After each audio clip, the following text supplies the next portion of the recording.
Mnangagwa is failed. We ask him to go peacefully.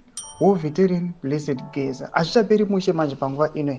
Takuna vakomana vakubuda pachena, vakubuda vachitaura chokwadi, war veteran vachikumbira mutungamiri wenyika vachiti aiwa panapa tauya in peace, hatina kuya mune violence kana nehondo. Sanambira mashoko anobuda nyika panapa tiona vakomana aiwa vachishinga vachiva brave kutaura nemutungamiri wenyika nendau ye2030 tulipo subscribe like on the bell icon. Tipinda muNewZimbabwe.com anobuda nyora achiti in a news conference held in Harare, War veteran and ZANU-PF Central Committee member Blessed Irunesu Geza called for President Mnangagwa to resign peacefully, stating that it is clear to us that Mnangagwa is failed, he is not fit to run this country, and his time to go is now.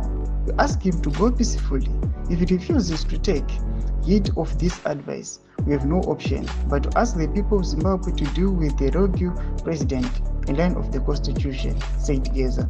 Thomas Wanombaiduko panapa awa nevakomana akatoka na Blessed Geza aiwa achi makanda aiwa mutungamiri wenyika yeZimbabwe achinzi aiwa vakomana ngavaresign nako kuti vanoona kuti aiwa maofesi avo vakomana hachatarisiwi further now focusing panhau aiwa dzematenda pamwechete nekudutawo kwemaminerals kuchionekwa kuti aiwa vakomana vamaelites vari kumusoro uko ndo vangowana mahighest bids nemahighest shares, everyone achingosara ari kuri sidelined. Tudze mafunguro enyu munoti kudii pamusoro pechiitiko ichi tichiona kuti aiwa panguva ino nyika yeZimbabwe inongori chaos yoga, people aiwa vari kuresista this 2030 agenda. Tudze mafunguro enyu munoti kudii pamusoro pechiitiko ichi, pinda comment section medu, subscribe or like and turn on the bell icon.